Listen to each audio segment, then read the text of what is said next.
Anong mensahe ang kailangang marinig ng mga Sagittarius para sa mga natitirang araw ng August 2024 para sa kanila? Pwedeng nangyari na to, mangyayari pa lang kung di man para sa inyo itong magiging reading, baka para sa someone na malapit sa inyo o sa someone na kakilala nyo mismo. Baka may lumabas na energy tulad nito, masculine, diba? So, kung may lumabas man na energy tulad nito, may lumabas man na gender, gawin nyo na lang energy, masculine at feminine energy. Okay? So, kung di man to literal na tao, gawin nyo na lang energy. Pwede rin naman na wag nyo nang pansinin yung gender. Wala namang case. O as long as tama yung reading sa sitwasyon nyo, ganun na nga lang. Huwag nyo nang pansinin yung gender.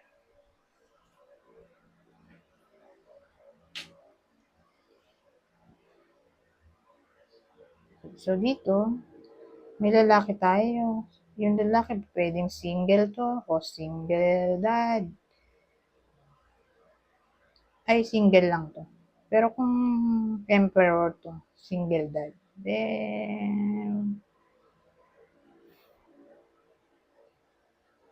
sige na nga, sama na natin yung single dad. Kunin nyo lang yung description na tingin nyo fit sa sitwasyon nyo. Single. Literal na single o single dad. Single, walang anak. Single dad. Kaka-break lang. Kaka-relasyon, wala pang isang taon. Pwedeng ito yung ex-husband, ex-boyfriend, 40 to 59 years old. Nasabi ko na ba yun? Widow?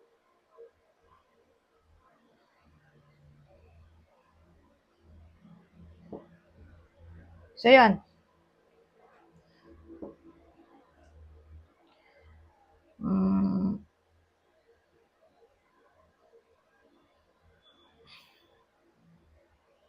Pamilyado to. Kasi meron palang senyalis dito. Single dad nga to. Siguro kaya sila nag-break. Ito, disconnection na to . Baka dahil sa third party.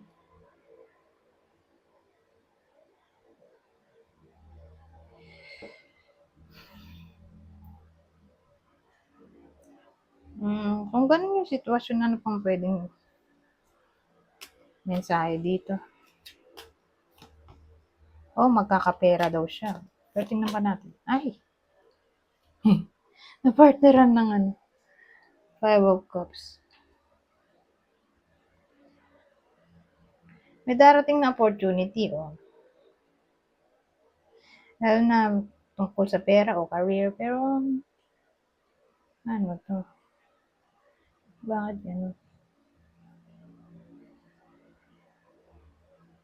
Parang naging sad siya.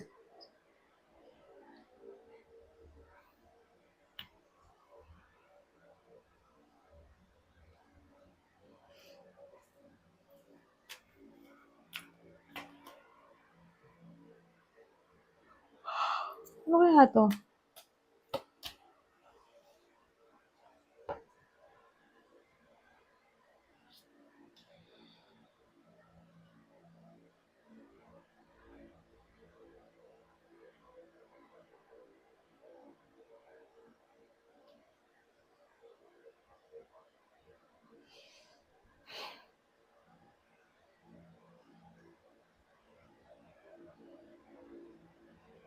So, inisip ko, ano kayang klaseng reading to?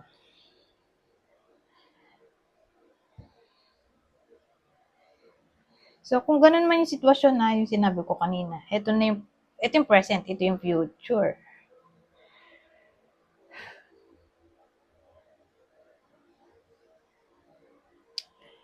So, ewan ko kung anong mangyayari, pero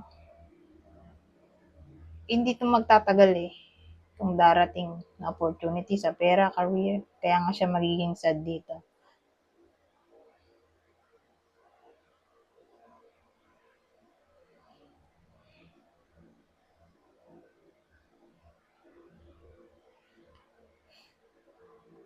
Eh, ano kaya to? Hindi naman siguro termination to.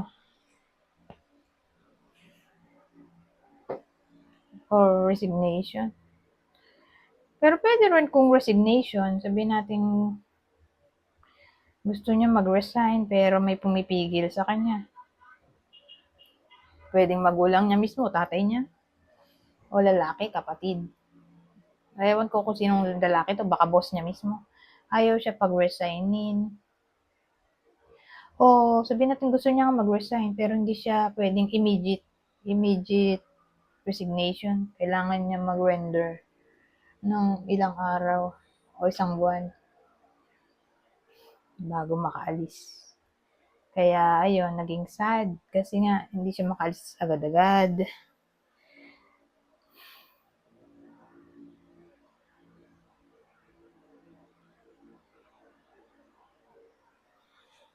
Yun lang naman naisip ko eh, na pwedeng magdugtong-dugtong yung kwento.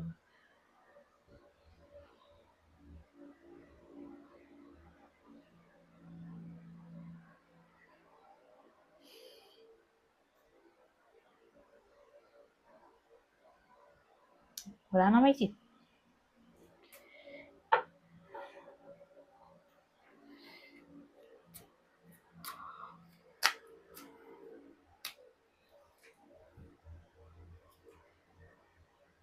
Pero kung boss, halimbawa nga, mangyari to sa iba sa inyo o baka nga nangyayari na to sa iba sa inyo. Sino yung possible boss ng iba sa inyo? Aquarius, Sagittarius. O pwede rin naman para to sa someone na kakilala nyo mismo o mahal nyo sa buhay. Kung hindi man tumama sa inyo to. Ang reading. Pero tingnan natin dito sa huli. Ito na ang huling deck. Magtatagumpay daw yung iba sa inyo. May mata-target sila. Promotion siguro. O kokota. May ma-achieve. O ayun. Ma-achieve na victory, success. Magtatagumpay sa kanilang expectation, destination, purpose.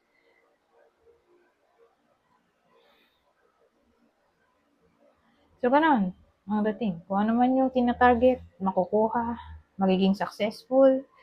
Kung ano man yung sisimulan nila, kung ano man yung ine-expect, makukuha nila yon o mina-manifest. O dinidesire, again, makukuha nila yon. Ano naman to?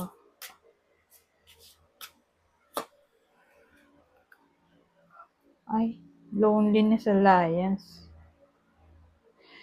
Ano yung alliance to? Sa relasyon? O katrabaho? Kaibigan?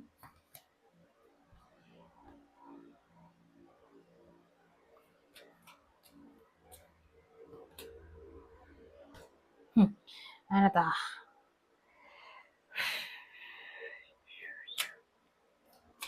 Wala akong idea. Last na. Pag wala pa rin, bahala na.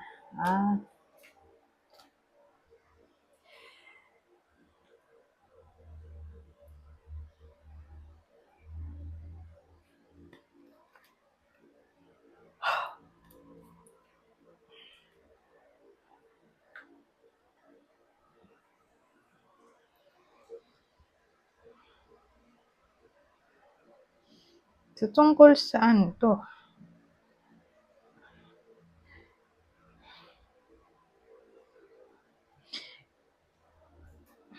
May kausap kasi siya eh.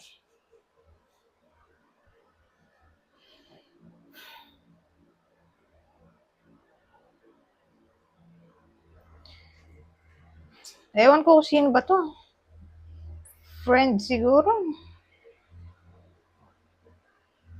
O ka-workmate.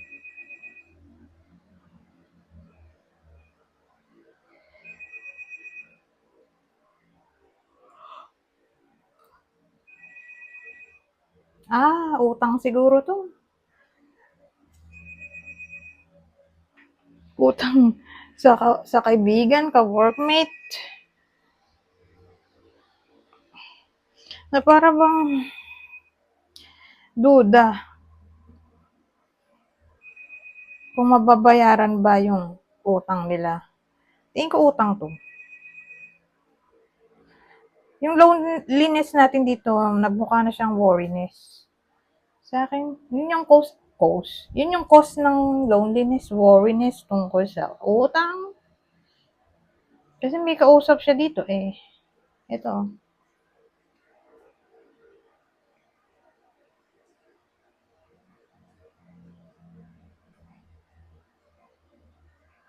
May tawag dito, malinaw na usapan sila eh. So, inisip ko ano yun. Ito. Tungkol nga sa utang. Oh. Ito, nagdududa yung iba sa inyo kung mababayaran nila yung kanilang utang, financial loss. Oh. Parang may problema kasi yung iba sa inyo eh, financially. So, sa madaling salita, ito yung inutangan ng iba sa inyo. Who knows? Kung magkadugtong to, saka to, nauna lang to, eh, mukhang, kung yun ang target, mabayaran ng utang, eh, magiging successful. Pero at first, magwo-worry muna. Pero, ang good news ay, mababayaran naman kung utang ang pag-uusapan. The rest, di ko alam. Pero utang lang to. Di siya tungkol sa relasyon, o new job, promotion, utang to. Ang utang.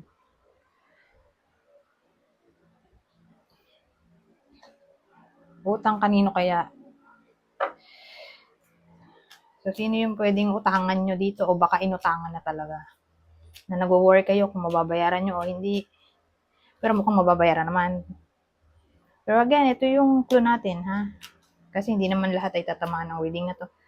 Ito yung pinagkakautangan ng iba sa inyo. Ito yung zodiac sign. Capricorn. Cancer. So, alin man dyan.